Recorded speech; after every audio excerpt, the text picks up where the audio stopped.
안녕하세요, 책그림입니다. 한 해를 정리하는 12월인데요. 생각이 많아지는 이런 때가 오면 복잡한 머릿속을 좀 비워내고 싶다는 생각이 들거든요. 이럴 때 읽으면 좋을 만한 책을 들고 왔습니다.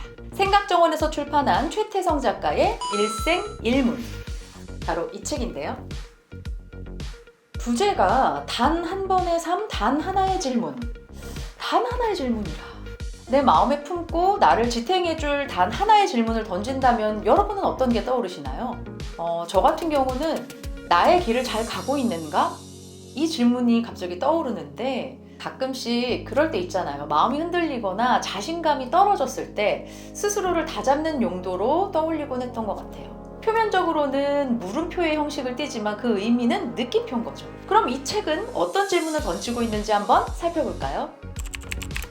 일생일문은 한 번뿐인 삶에 바칠 하나의 질문을 찾아서 자신의 신념대로 살았던 역사적 인물들을 만나보는 인문서적입니다. 치명적인 약점을 넘어서기 위해 끊임없이 고민했던 신라의 킹메이커 김유신, 불평등과 차별을 이겨내고자 더 나은 세상은 가능한가? 라는 질문을 품은 동학운동의 농민들, 조선시대 종속된 여성으로서 어떻게 원하는 것을 얻는가라는 질문을 마음속에 품고 자신만의 답을 찾아나간 신사임당. 일생일문은 불완전한 현재를 사는 우리의 고민을 공유하고 삼국시대부터 민주화운동까지 역사의 현장을 먼저 살았던 사람들을 통해 그 답을 찾아갑니다.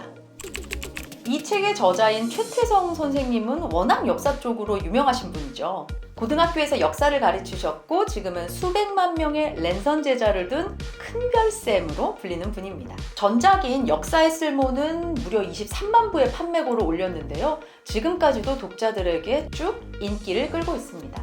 일생일문 역시 역사에 저자의 탁월한 스토리텔링이 더해져서 실질적인 도움과 따뜻한 응원을 함께 받을 수 있습니다.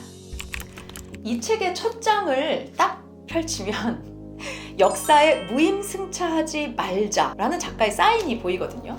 이 한 구절로도 뭐랄까, 당신의 현재가 역사를 만드니 허투루 삶을 살지 말지어다. 저는 이런 메시지로 읽히더라고요. 이 책은 총 4부로 구성이 되어 있는데요. 특이한 점은 각 부의 제목이 모두 한자로 문이에요. 물을 문, 들을 문, 문문, 문이문. 같은 음의 한자로 질문의 의미를 새기는 제목들인데요. 1부는 나를 열게 하는 질문, 2부는 내 마음을 듣고 깨우치는 질문, 3부는 변화의 길을 여는 질문, 4부는 어떤 흔적을 남길 것인가에 대한 질문. 이렇게 총 4부 20개의 꼭지로 구성이 되어 있습니다.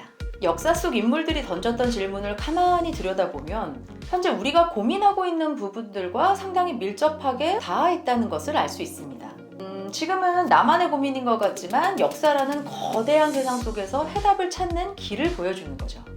이 책의 장점을 또 하나 꼽자면 챕터의 순서대로 읽을 필요가 없다는 거예요. 20가지 질문 중에서 내가 지금 당장 끌리고 내 고민과 가장 맞닿아 있다고 생각이 되면 그것부터 읽으시면 됩니다. 삶의 마지막 순간 무슨 말을 남길 것인가? 전 재산을 팔아 독립운동을 펼친 우당 이회영 선생은 평생 한 번의 인생 어떻게 살 것인가? 라는 질문을 품고 사셨는데 그분이 내놓으신 답이 이거였어요. 내 일생으로 답했다.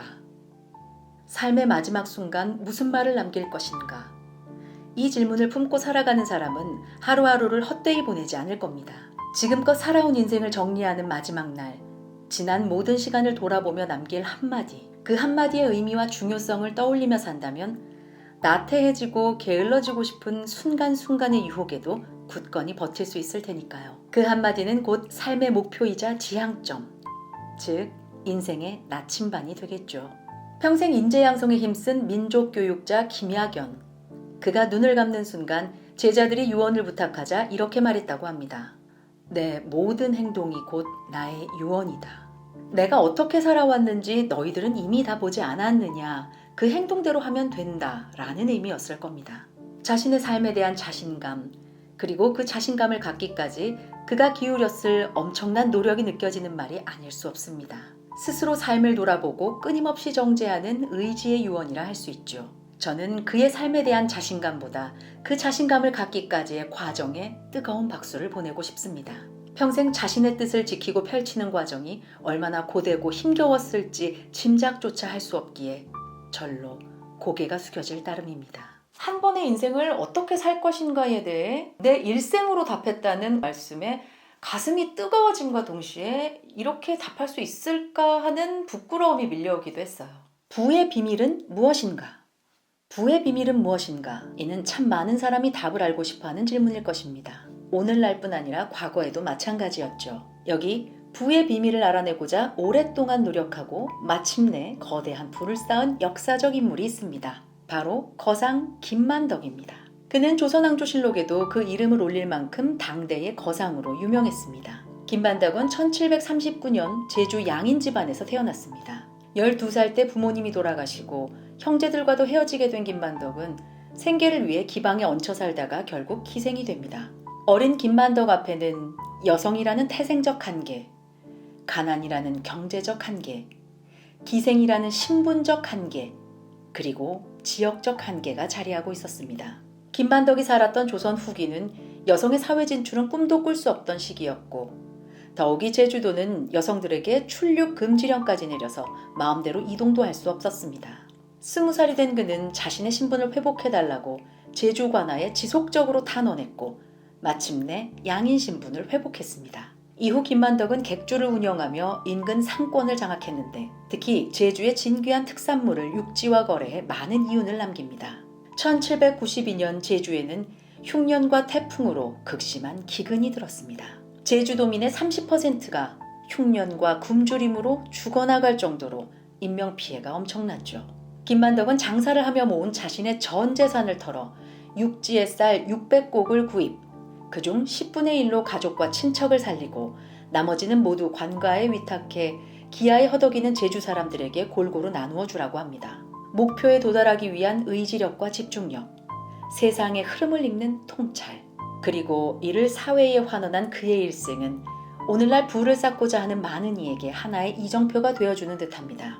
진정한 부란 그것을 통해 나를, 내 삶을, 나아가 세상을 가치 있게 만들 때 완성되는 것이 아닐까요? 또 여러 제약에도 불구하고 불굴의 의지로 목표에 집중하고 세상의 흐름을 잡아내고 재물에 들고 남을 올바르게 행했던 거상 김만덕의 흔적을 통해서 가치 있는 삶이 무엇인지 배울 수 있었습니다. 또 내가 사는 오늘이 나중에 역사가 될 테니까 그 소임도 역사를 향해서 잊지 말아야 되겠다는 생각도 들었습니다. 일생일문 속 질문들을 통해 여러분들도 변화의 문을 한번 열어보셨으면 좋겠습니다. 여러분의 삶을 바꾼 질문은 무언가요? 댓글에 여러분의 질문을 남겨주세요. 나만의 질문을 던질 준비가 되셨다면 구독과 좋아요 부탁드립니다. 구독은 저에게 큰 힘이 됩니다. 다음 시간에는 밀라논나의 에세이 햇빛은 찬란하고 인생은 귀하니까요로 돌아올게요. 안녕!